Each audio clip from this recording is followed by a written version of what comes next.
है वो। बड़े तो बड़े, बच्चे भी सोने के सिक्कों की तलाश में खुदाई करते रहे, जबकि इस मामले में प्रशासन ने इसे महज अफवाह करार दिया।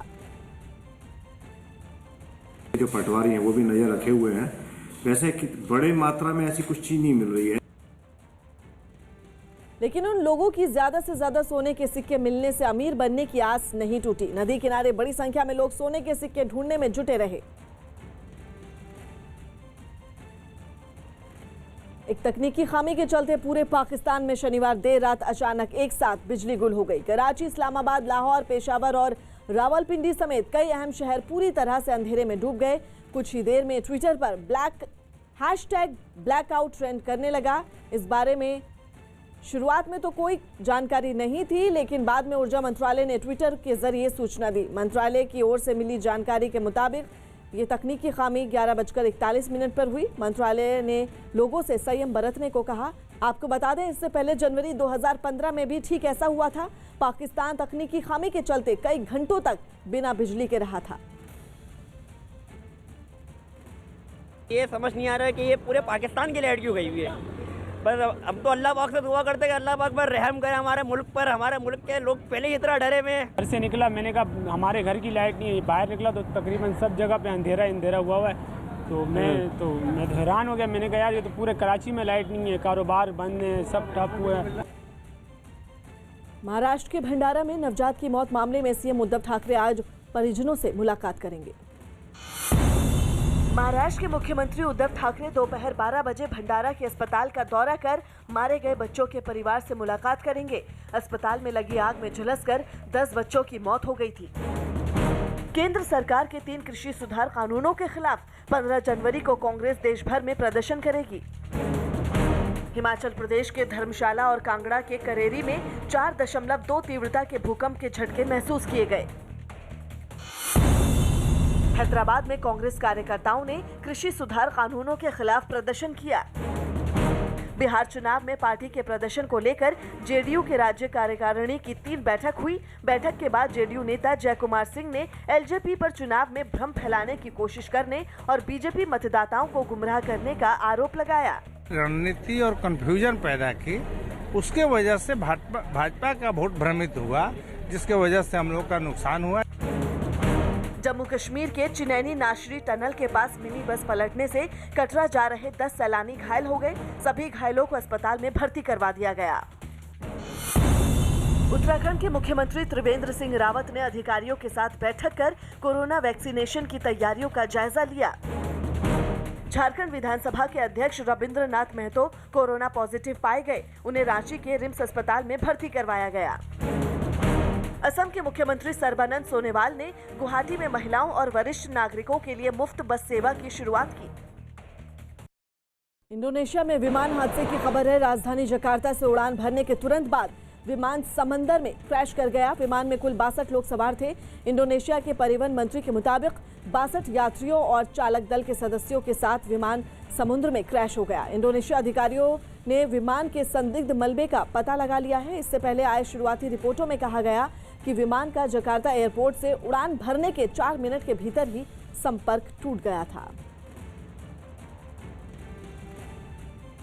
देश भर में बर्ड फ्लू की दहशत बढ़ती जा रही है। देश के कई राज्यों में बर्ड फ्लू के दायरों के बढ़ने का खतरा लगातार बढ़ रहा है। राजधानी दिल्ली में भी बर्ड फ्लू के खतरे की दस्तक सुनाई दे रही है। हालांकि मुख्यमंत्री अरविंद केजरीवाल का कहना है कि अभी तक दिल्ली में बर्ड फ्लू की पुष्टि नहीं हुई है, लेकिन दिल्ली के अलग अलग इलाकों में परिंदों की संदिग्ध मौत के चलते दहशत का माहौल है। लिहाजा दिल्ली सरकार ने एहतियातन गाजीपुर मंडी को अगले 10 दिन के लिए बंद करने का आदेश जारी किया है। तो वहीं डॉक्टरों का कहना है कि बर्ड फ्लू से घबराने की जरूरत नहीं है, लेकिन सावधानी बरतने की जरूरत जरूर है।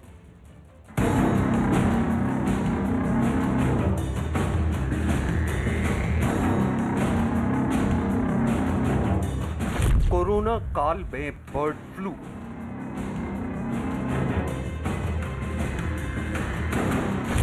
बर्ड फ्लू की गिरफ्त में परिंदे।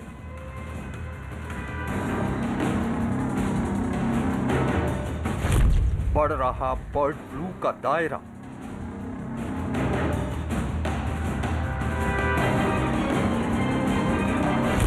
बर्ड फ्लू की दहशत।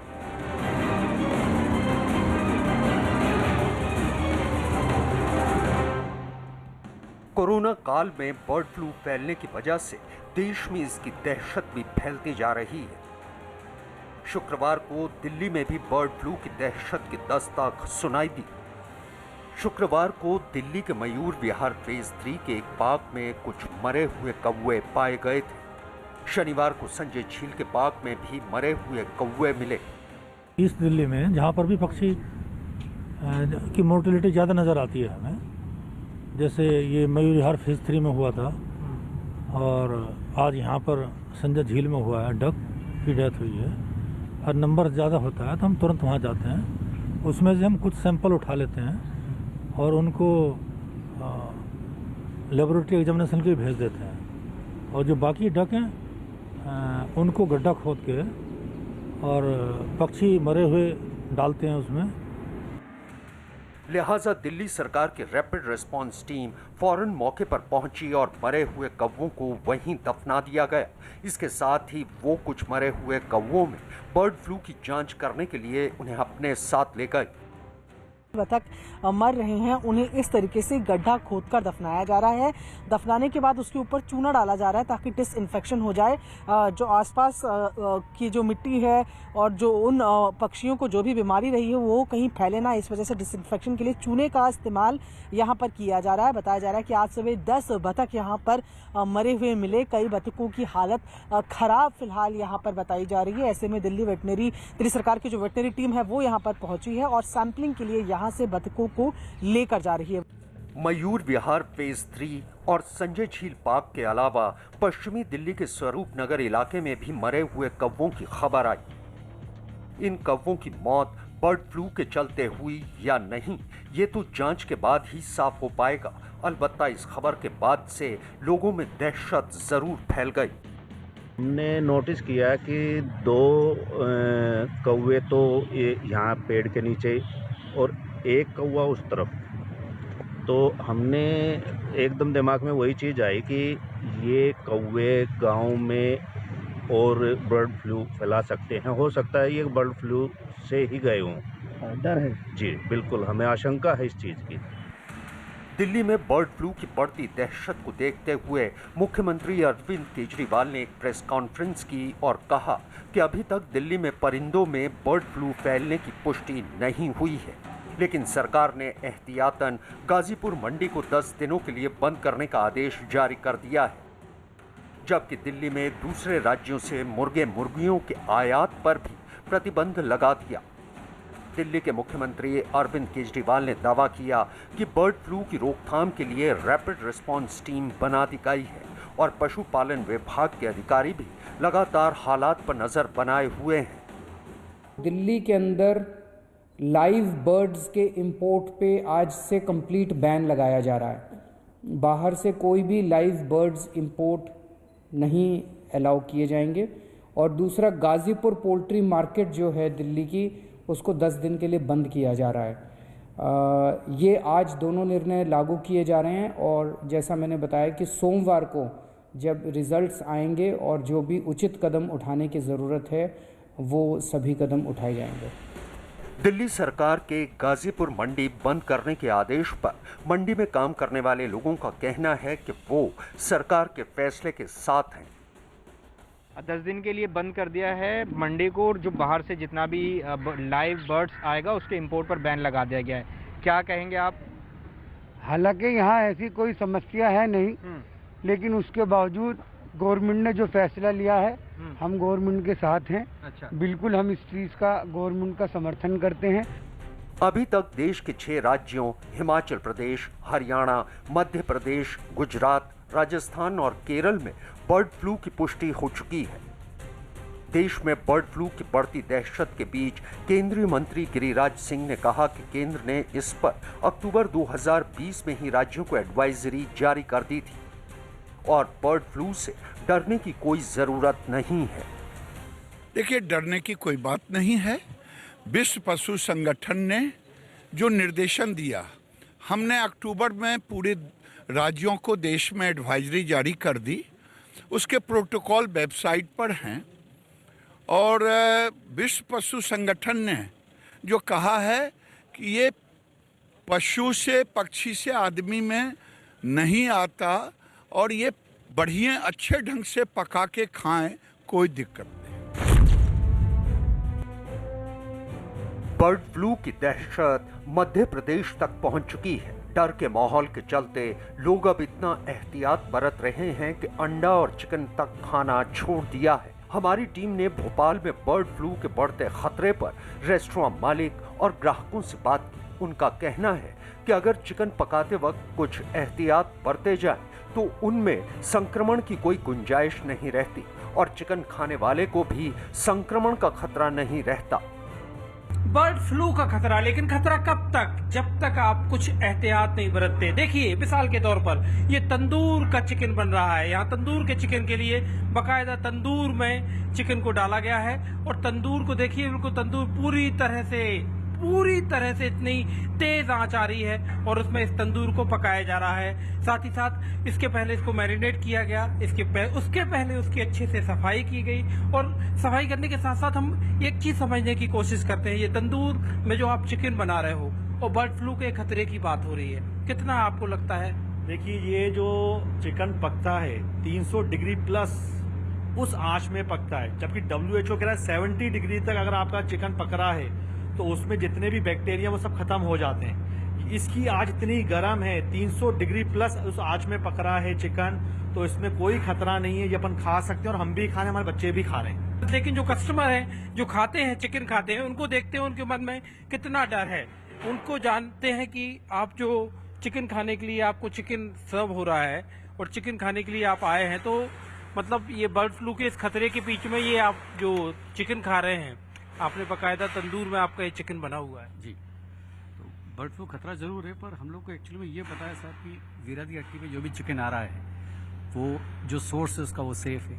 अच्छा, यहाँ पर जो चिकन लेके आए हैं वो हमारे सामने ही साफ हो रहा है और हमारे सामने वेल कुक किया जा रहा है उसे, तो इसको खाने में कोई डर वाली बात ऐसी है नहीं। इसलिए I am seriously enjoying my chicken. Tandoori chicken अच्छे से पका हुआ हो, तंदूर में अच्छे से पकाया गया हो, तो उसके बाद उसके खाने में ऐसी कोई परहेज आपको नहीं रखनी है। बस ख्याल रखना है सफाई से साफ हो, अच्छे से साफ हो, उसके बाद अच्छे से जैसे कहें पकाया गया हो, तो उसके बाद जो बर्ड फ्लू का खतरा है तंदूर चिकन खाने का खत्म हो जाता है। बर्ड फ्लू वायरस की दहशत हरियाणा तक पहुंच चुकी है। पंचकुला जिले के रायपुर रानी कस्बे के 2 पोल्ट्री फार्म में बर्ड फ्लू की पुष्टि हो चुकी है। जिन पोल्ट्री फार्म में बर्ड फ्लू की पुष्टि हुई है उसके 1 किलोमीटर के दायरे को संक्रमित जोन घोषित कर दिया गया है। हरियाणा में अब बर्ड फ्लू की दस्तक हो चुकी है। हरियाणा सरकार ने इसकी आधिकारिक घोषणा भी कर दी है और खासकर पंचकुला के रायपुर रानी और बरवाला इलाकों में जो पोल्ट्री फार्म्स हैं वहां पर ये बर्ड फ्लू पाया गया है। इस वक्त हम रायपुर रानी ब्लॉक में ही मौजूद हैं और खंगेसरा गांव में इस वक्त हम हैं। यहां के 1 किलोमीटर के दायरे को इन्फेक्टेड जोन घोषित कर दिया गया है, जहां आज से 1,60,000 से ज्यादा मुर्गियों को मारने की प्रक्रिया शुरू की जाएगी। न्यूज 18 इंडिया ने पंचकुला के उस पोल्ट्री फार्म के मालिक से भी बात की जिनके यहाँ बर्ड फ्लू की पुष्टि हुई है। उनके मुताबिक बर्ड फ्लू की वजह से उन्हें अब तक करीब 1 करोड़ का नुकसान हो चुका है। तो 58,000 मुर्गी थी जी पहले मेरे पास, उसमें से बस दिमाग ही खराब है जी, कुछ नहीं पता कितनी मुर्गी बची है जी, क्या सिस्टम है, दिमाग ही ले गया जी। खड्डे देखे नहीं जाते जी, खड्डे मुर्गी मरते खड्डे में गया जी, देखे नहीं जाते। सरकार कह रही है कि मुआवजा देंगे हम 90 रुपए प्रति मुर्गी के हिसाब से, लगता है इससे कुछ भरपाई हो पाएगी? भरपाई तो क्या होनी है सर, 250 रुपये का बर्ड कॉस्ट आती है, एक बर्ड की 250 रुपये कॉस्ट आती है। राजस्थान में भी बर्ड फ्लू फैलने के बाद से प्रशासन में हड़कंप मचा हुआ है। सवाई माधोपुर जिले में बर्ड फ्लू की पुष्टि हो चुकी है। जिले में अब तक 70 परिंदों की मौत हो चुकी है। सवाई माधोपुर जिले में बर्ड फ्लू के पॉजिटिव केस आए हैं, इसीलिए आशंका यही जताई जा रही है कि ये बर्ड फ्लू से पीड़ित हो सकते हैं और प्रशासन के निर्देशानुसार इनका संस्कार किया जा रहा है, इनको जलाकर। गुजरात में भी बर्ड फ्लू की दहशत बढ़ती जा रही है। गुजरात के सूरत के एक पोल्ट्री फार्म में 47 मुर्गियों की मौत की खबर आई है। पोल्ट्री फार्म के मालिक के मुताबिक पिछले 4 दिन में यहां 90 मुर्गियों की मौत हो चुकी है और वो इस बात की जानकारी प्रशासन को दे चुके हैं। बर्ड फ्लू की इस दहशत ने सबसे बड़ा असर मुर्गी पालन और अंडे के कारोबार पर डाला है।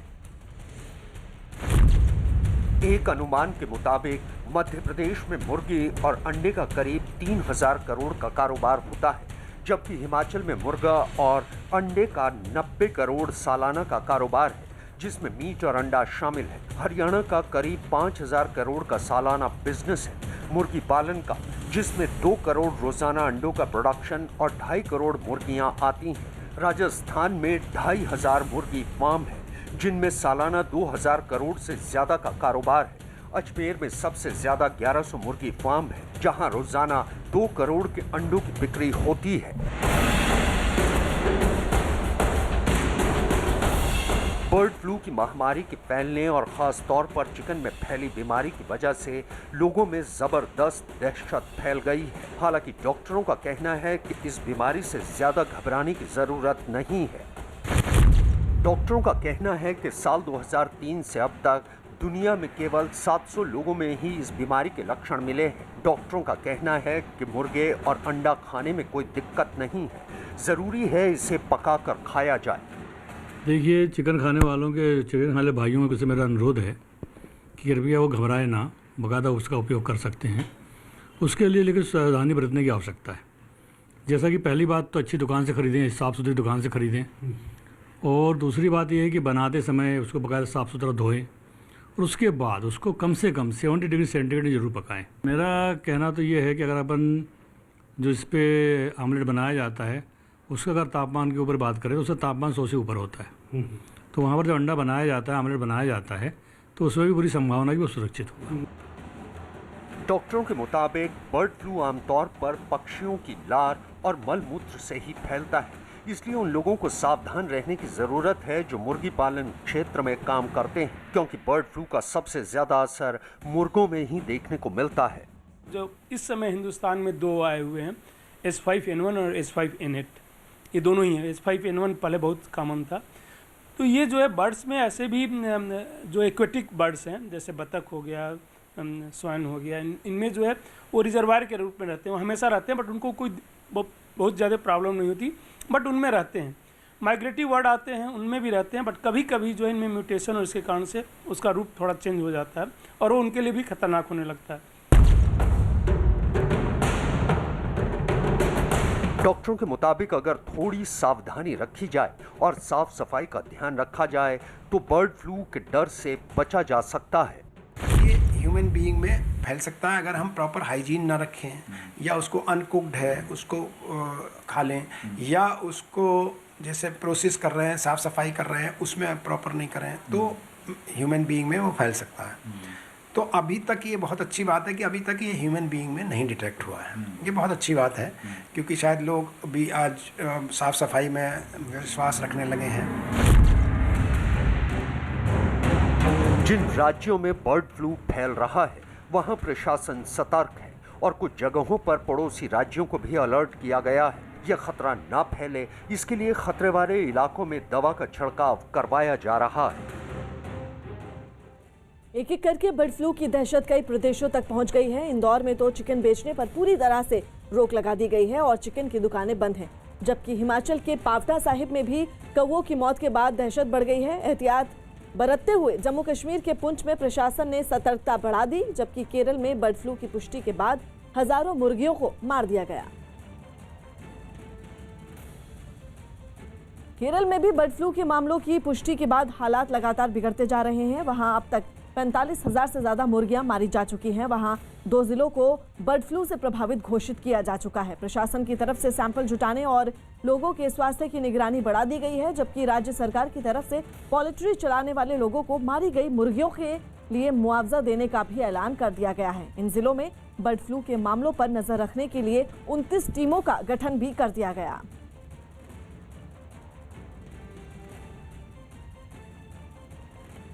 फिल्म धाकड़ की पूरी टीम मुख्यमंत्री शिवराज सिंह चौहान से मिलने पहुंची। अभिनेत्री कंगना रनौत की फिल्म धाकड़ की शूटिंग मध्य प्रदेश में हो रही है। भोपाल पहुंची कंगना ने सीएम हाउस पहुंचकर मध्य प्रदेश के मुख्यमंत्री शिवराज सिंह चौहान से भी मुलाकात की। बिहार के मुजफ्फरपुर में उत्पाद विभाग ने एक ट्रक से 540 कार्टन अवैध विदेशी शराब जब्त की। बाजार में जिसकी कीमत 55 लाख रुपए बताई जा रही है। ये शराब पश्चिम से मुजफ्फरपुर लाई गई, जिसे आसपास के जिलों में सप्लाई किया जाना था। मद्रास के चेन्नई एयरपोर्ट पर कस्टम विभाग ने 6 यात्रियों के पास से भारी मात्रा में विदेशी करेंसी जब्त की। ये लोग पावर बैंक में छुपाकर ये करेंसी दुबई ले जाने की फिराक में थे। बरामद विदेशी करेंसी 1 करोड़ 4 लाख रुपए के बराबर की है। एक तकनीकी खामी के चलते पूरे पाकिस्तान में शनिवार देर रात अचानक एक साथ बिजली गुल हो गई, जिसकी वजह से कराची, इस्लामाबाद, लाहौर, पेशावर और रावलपिंडी समेत सभी अहम शहर पूरी तरह अंधेरे में डूब गए। एक खिलाड़ी के कोरोना पॉजिटिव आने के बाद यूएई और आयरलैंड के बीच होने वाला दूसरा वनडे स्थगित कर दिया गया। मध्य प्रदेश के शाजापुर में एक यात्री बस देखते ही देखते आग के शोलों में तब्दील हो गई। इंदौर से कानपुर जा रही इस बस में सवार सभी यात्रियों को समय रहते नीचे उतार दिया गया। इजराइल के प्रधानमंत्री बेंयामिन नेतन्याहू ने कोरोना वैक्सीन का दूसरा डोज लगवा लिया। वैक्सीन का पहला डोज उन्होंने 19 दिसंबर को लगवाया था। पाकिस्तान के कराची में एक केमिकल फैक्ट्री में आग लगने से 6 लोग झुलस गए, लेकिन जब तक आग को बुझाया जा सका, इस फैक्ट्री में रखा काफी सामान जलकर राख हो गया। हरियाणा के मुख्यमंत्री मनोहर लाल खट्टर आज करनाल में किसानों से संवाद करेंगे। जम्मू कश्मीर के श्रीनगर में लगातार हो रही बर्फबारी की वजह से लोगों की मुश्किलें बढ़ गईं। कई फीट बर्फ गिरने की वजह से जम्मू श्रीनगर हाईवे को बंद करना पड़ा,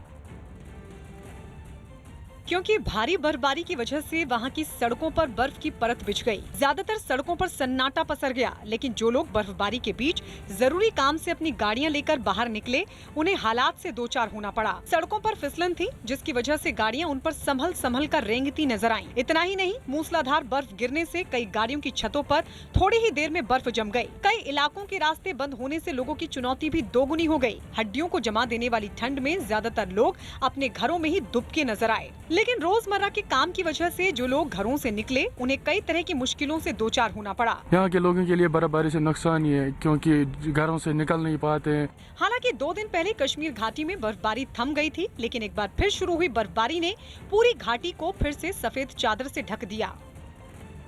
मध्य प्रदेश के इंदौर में 2 माफिया के मकानों को तोड़ दिया गया। पिछले कुछ दिनों से वहां भूमाफिया और बदमाशों के खिलाफ प्रशासन की कार्रवाई जारी है। और इसी कड़ी में एक बार फिर अवैध मकान पर नगर निगम का हथौड़ा चला। सबसे पहले नगर निगम के अधिकारी पुलिस के साथ पंचवटी इलाके में पहुंचे, जहां उन्होंने सूरज जाट नाम के बदमाश के 2 मंजिला अवैध मकान को खुदाई करने वाली एक बड़ी मशीन से गिराना शुरू कर दिया। इमारत बड़ी थी, इसलिए उसे तोड़ना प्रशासन के लिए आसान नहीं रहा। कई घंटों तक मकान के चारों तरफ से पहले दीवार को ढहाया गया, उसके बाद पूरी इमारत को धराशायी कर दिया गया। इसके बाद निगम की टीम माफिया सागर जैन के घर पहुंची, जहां उसके मकान के एक हिस्से को मशीन की मदद से गिरा दिया गया। आरोप है कि निगम से बिना नक्शा पास कराए ही ये मकान बनवा दिया गया था। जो अवैध निर्माण था, उसने मकान का उतना हिस्सा हमने हटाया। कार्रवाई के वक्त हालात न बिगड़े, इसके लिए वहां बड़ी तादाद में पुलिस और नगर निगम के अधिकारी मौजूद रहे। पश्चिम बंगाल के बर्धमान से बीजेपी ने एक मुट्ठी चावल संग्रह अभियान की शुरुआत की। बताया गया कि इस अभियान के तहत बीजेपी प्रदेश के लाखों किसानों के घर तक पहुंचने की तैयारी में है, जिसका आगाज खुद जेपी नड्डा ने किया। तय कार्यक्रम के तहत वो एक किसान परिवार के घर पहुंचे, जहां उनका तिलक लगाकर स्वागत किया गया। इसके बाद उन्हें चावल भी दिया गया और मिठाई भी खिलाई गई। इस दौरान बंगाल बीजेपी के कई नेता भी साथ रहे। नड्डा ने दावा किया कि गांवों से एक मुट्ठी चावल इकट्ठा करने से किसानों को ममता सरकार के खिलाफ एकजुट करने में मदद मिलेगी। किसानों से अन्न लेंगे और सौगंध दुर्गा माँ की खाएंगे कि उनकी लड़ाई भारतीय जनता पार्टी का कार्यकर्ता लड़ेगा।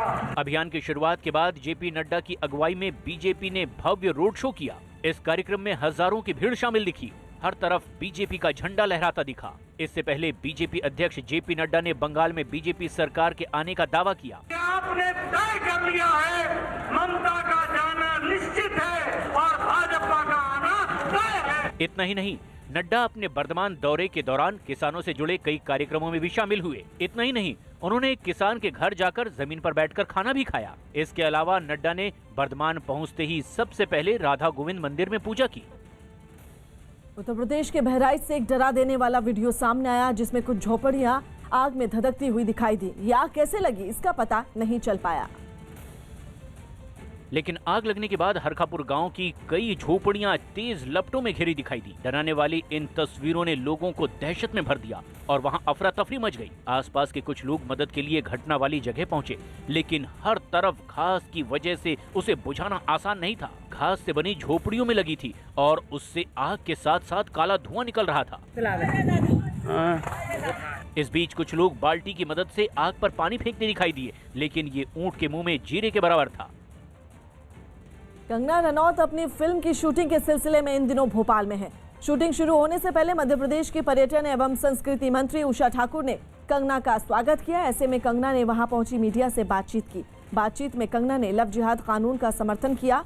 कंगना रनौत ने रेपिस्टों को सऊदी अरब जैसी सजा देने की भी मांग की। मुझे लगता है कई देश हैं, हमने देखे हैं सऊदी वगैरह में, सीधा उनको चौराहों पे लटका देते हैं। मुझे तो लगता है इस तरह के जब तक हम 5-6 एग्जांपल्स खासकर जो गैंग रेप्स होते हैं सेट नहीं करेंगे, स्ट्रॉन्ग एक्शन नहीं लेंगे, तो ये तो अभी तो मुझे लगता है लोग जो है किसी भी चीज़ की खुंदक निकालने के लिए, छोटे मोटा अगर प्रेम प्रसंग भी टूटा हो उसके लिए भी ऐसी हरकतें करते रहते हैं, because it's so easy to get away. इससे पहले कंगना ने मुख्यमंत्री शिवराज सिंह चौहान से भी मुलाकात की। इस दौरान फिल्म की पूरी टीम उनके साथ मौजूद थी। इस दौरान कंगना ने मध्य प्रदेश की तारीफ करते हुए कहा कि यहां फिल्म शूटिंग के लिए अच्छा माहौल है। सीएम शिवराज सिंह चौहान ने भी ट्वीट करते हुए कंगना की तारीफ करते हुए उन्हें देशभक्त कलाकार बताया। बंगाल दौरे पर गए बीजेपी अध्यक्ष जेपी नड्डा ने दावा किया अगले विधानसभा चुनाव में बीजेपी पूर्ण बहुमत से सरकार बनाएगी। न्यूज 18 से एक्सक्लूसिव बातचीत में नड्डा ने ममता सरकार पर भ्रष्टाचार का आरोप लगाया और भरोसा जताया कि बंगाल की जनता ममता सरकार के खिलाफ एकजुट हो गई है। भाजपा अध्यक्ष जगत प्रकाश नड्डा हमारे साथ हैं, इनसे बात करेंगे।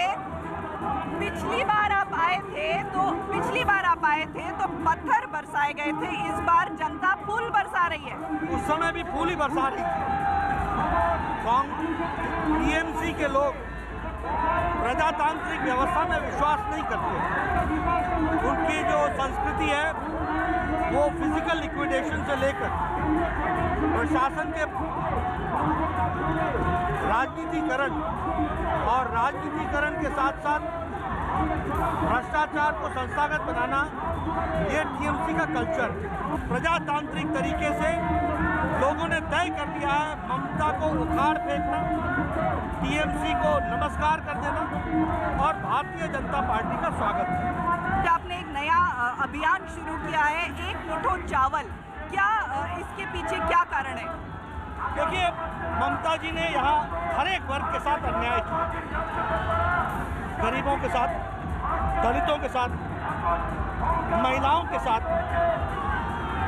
किसानों के साथ। मोदी जी ने सभी के साथ न्याय, सबका साथ, सबका विकास, सबका विश्वास जीतने का प्रयास किया।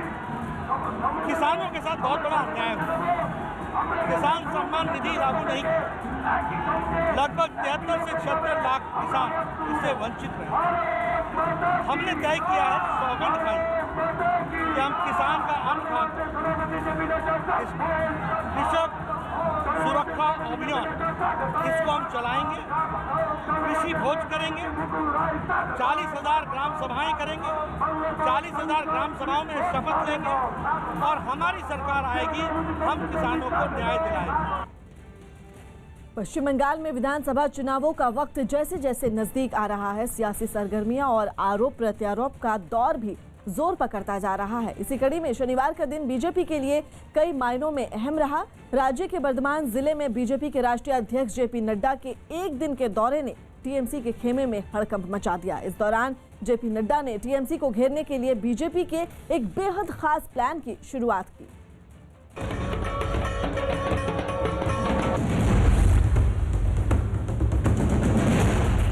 ममता का जाना निश्चित है और भाजपा का आना तय है। हम राशन बांटे कोविड में।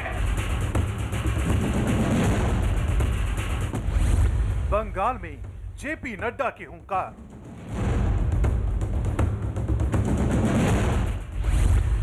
ममता सरकार पर तीखे वार।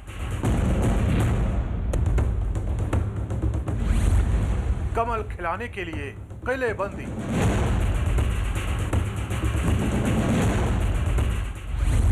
रोड शो में उमड़ा जन सैलाब।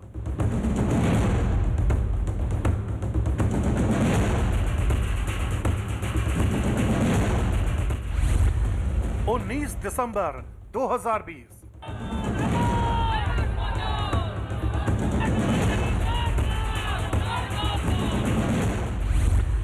20 दिसंबर 2020 9 जनवरी 2021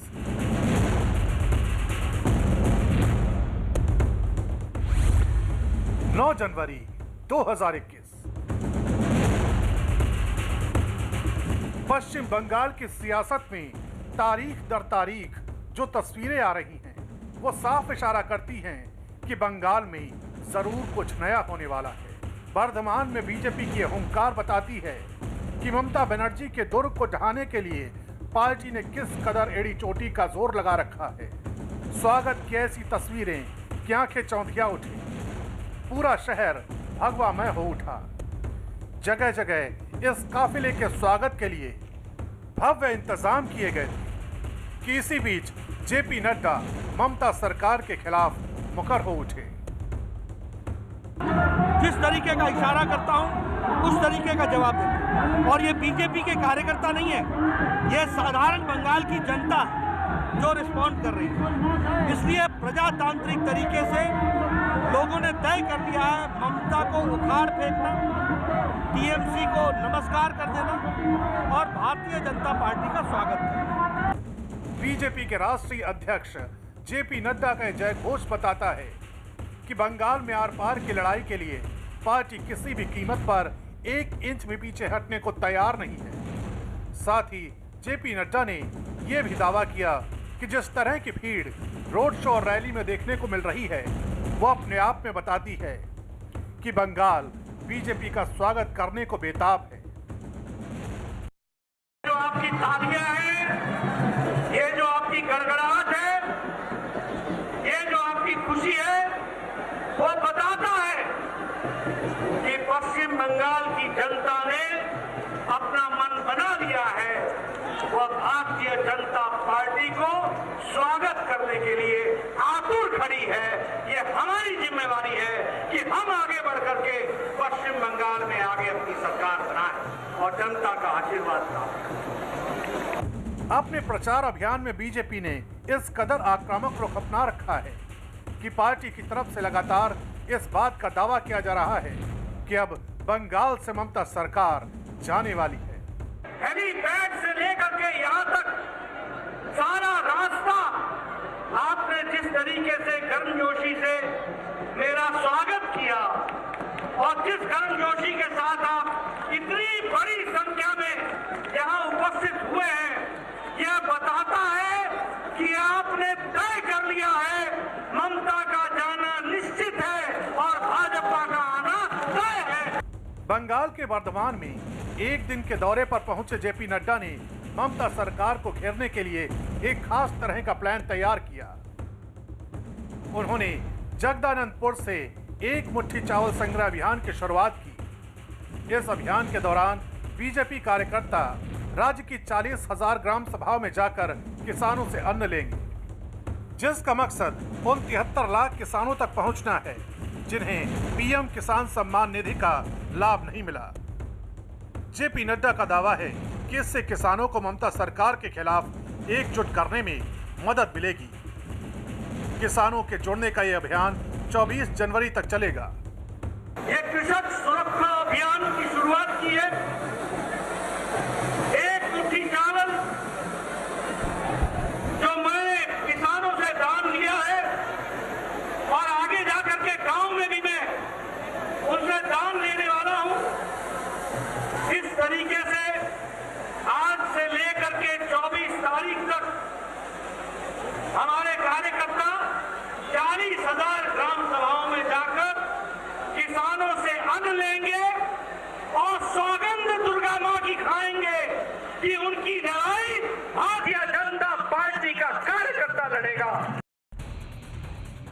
इससे पहले जेपी नड्डा ने एक किसान के घर जाकर भोजन भी किया।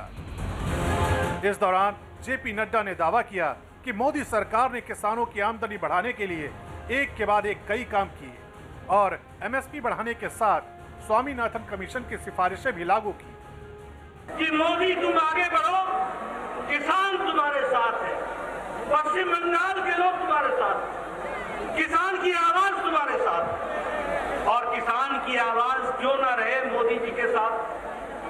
आपको जानकर के खुशी होगी कि जब से मोदी जी प्रधानमंत्री बने हैं, किसानों के लिए और कृषि के लिए केंद्र सरकार ने 6 गुना बजट बढ़ा दिया है।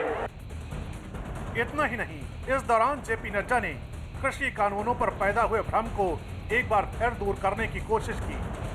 साथ ही उन्होंने ममता सरकार पर यह कहते हुए भी हमला बोला कि टीएमसी के राज में किस तरह से राज्य का किसान निचले पायदान पर पहुंच गया।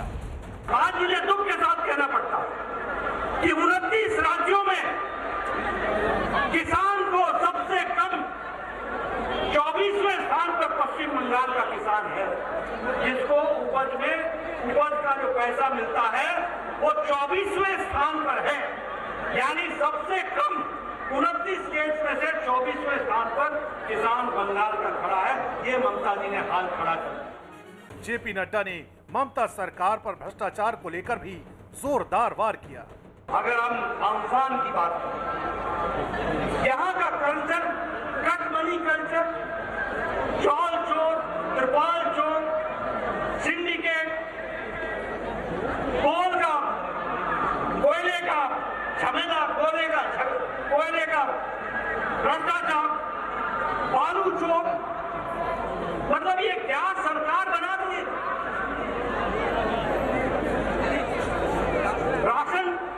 हम राशन बांटे कोविड में और ये राशन चोरी करे और टीएमसी के घर में अनाज का गोदाम मिल जाए, ये हाल करके खड़ा कर दिया।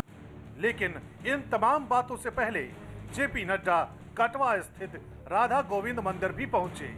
करीब 500 साल पुराने इस मंदिर के दर्शन करके जेपी नड्डा ने पूजा अर्चना भी की। बंगाल चुनावों को लेकर बीजेपी फुल फॉर्म में है। पार्टी लगातार टीएमसी की दुखती रगों को दबाने का काम कर रही है।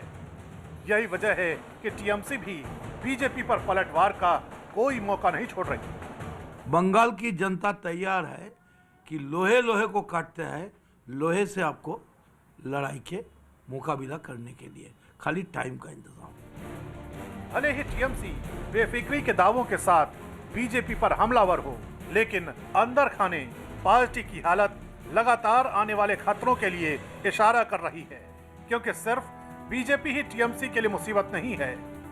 चुनावों के इस मौसम में बंगाल में ओवैसी की एंट्री भी ममता बनर्जी के लिए परेशानी का सबब बन सकती है।